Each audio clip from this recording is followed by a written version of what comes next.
Hi, we're here with Dr. Tom Ascol. We're both together here at the Church and Family Conference, and it's a delight to have you with us, Tom, and to be able to talk with you about some matters. Thank you, Sam.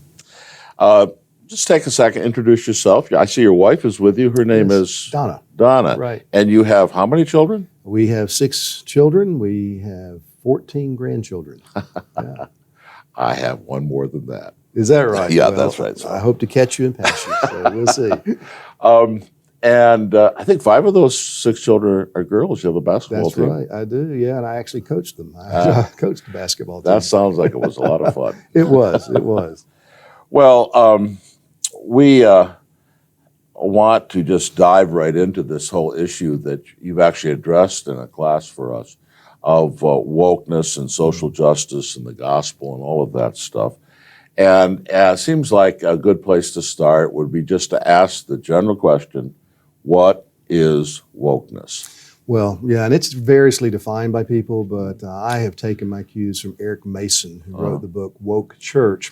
And Eric defines it out as coming out of the urban black nationalist movement. Mm-hmm. And it's a way of talking about coming to an awareness of systemic racism throughout all of, particularly American culture, but all the West as well. Shelby Steele talks about this consciousness movement that I really think might be the seeds or the roots of modern wokeness. And that goes back to the civil rights movement, the latter parts of that with the Black Panther movement, where they talked about your consciousness needs to be raised to see these things. And so it involves a claim that there is systemic racism and in Western culture in the United States. And so That's right, yeah, and until you see it, you're not woke. And what's happening now, we've seen it with some evangelical leaders who are wearing it as a badge of honor. You know, now I am woke, even though I have all this white privilege and such. You know, I can see it, so I have been made woke, and they're proud of it. Yeah.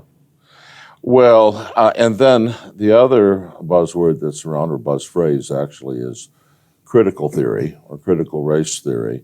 What exactly is critical theory or critical race theory? Well, critical theory comes out of the legal world, and it's from the Frankfurt School, a Marxist, neo-Marxist Frankfurt School as well. And it basically divides the world up into power structures. And so that's the most fundamentally important thing about the world, how to understand the world and how to understand people's places in the world.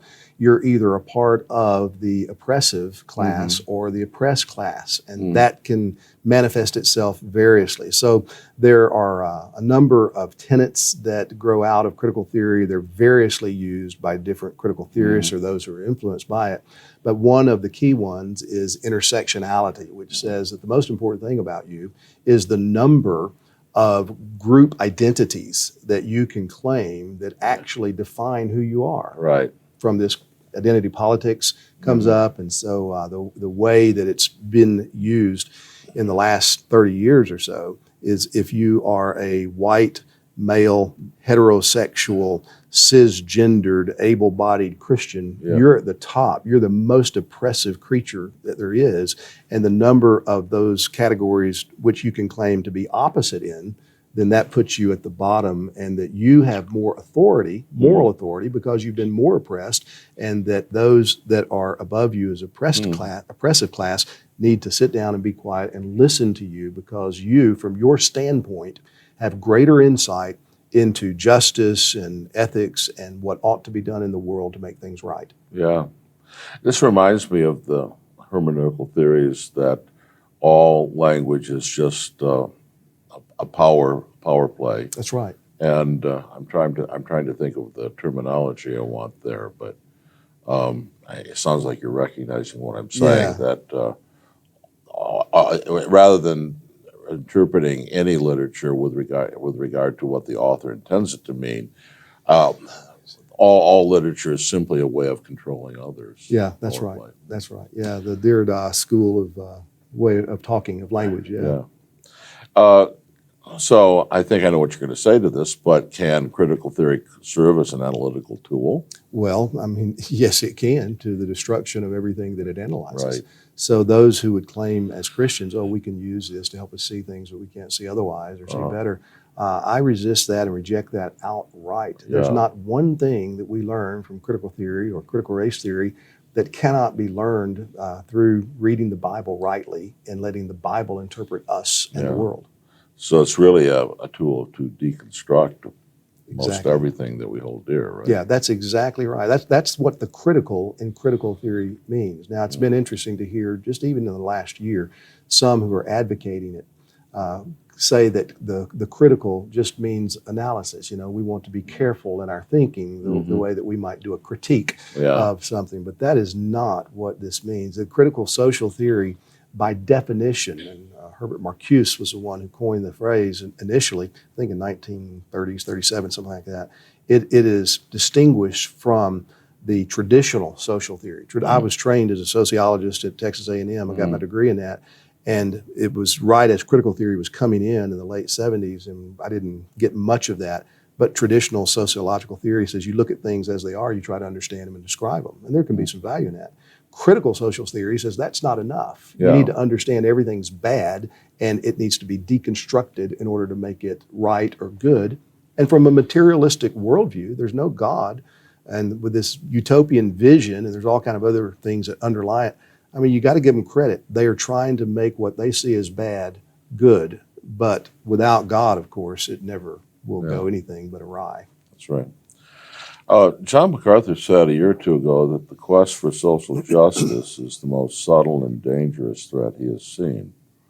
Do you agree with this, and why is that? Yeah, I do agree with it. In fact, I was in the room with him and I think about 13 other guys in Dallas in June of 2018. And none of us had been in that group together. It's the first time, only time we've ever been all together. We came from backgrounds that were different in the evangelical world, but we were all concerned about what we were seeing in this movement. And I had just written a letter probably 3 months before to some of my closest friends and associates saying, this is the most dangerous threat that I have seen to the advance of the gospel in my lifetime.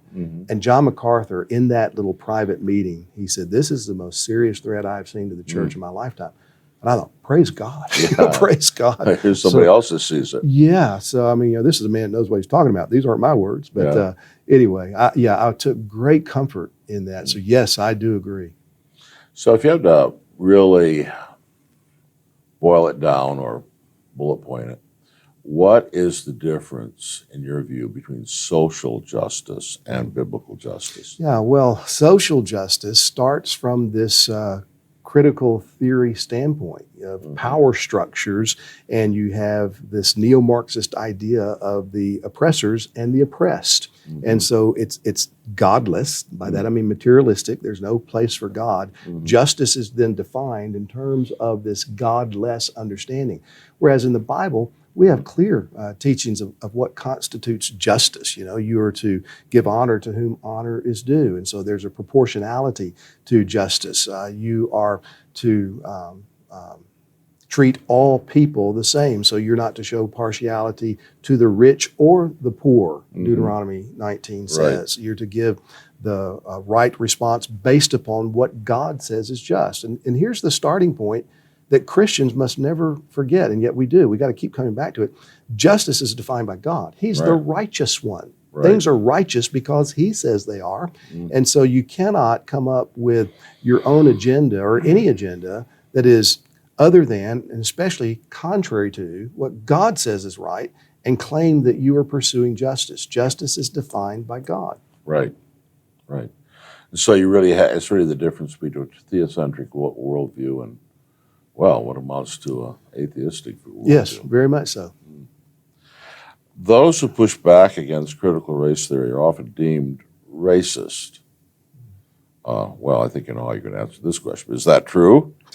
And how should we react if we are called racist for not surrendering to the CRT agenda? Yeah, well, some might be racist. I'm sure some are. But again, it's the battle for the dictionary. And what do you mean by racism?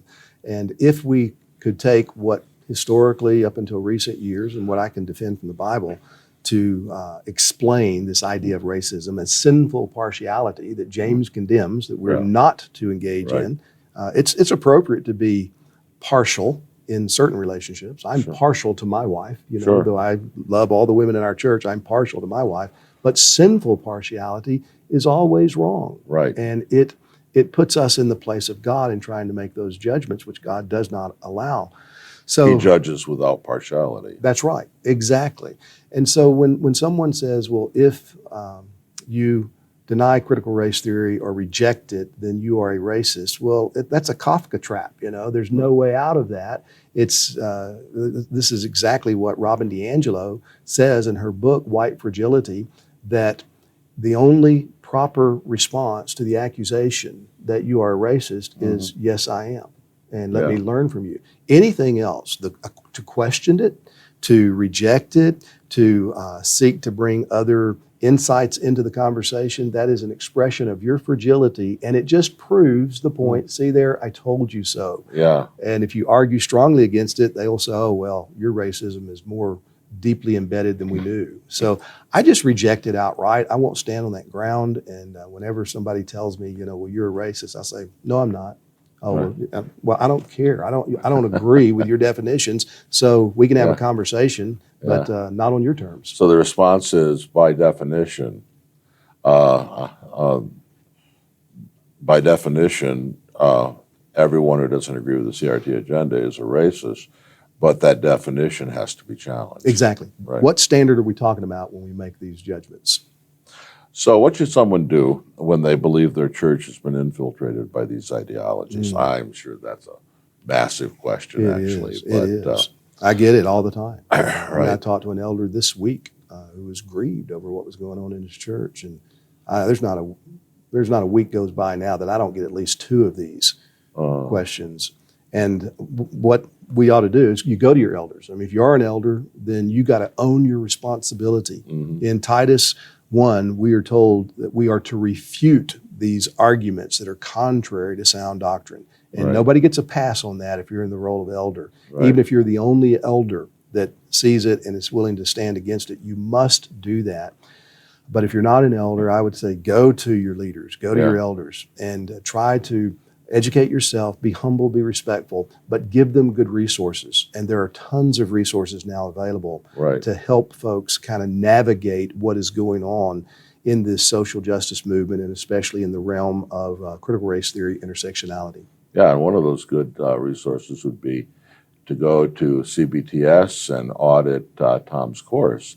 1 credit hour, 12 or 13 lectures on this whole matter of social justice and the critical race theory. Thank you, Tom, for being with us today. Thank you, Sam. Good to be with you.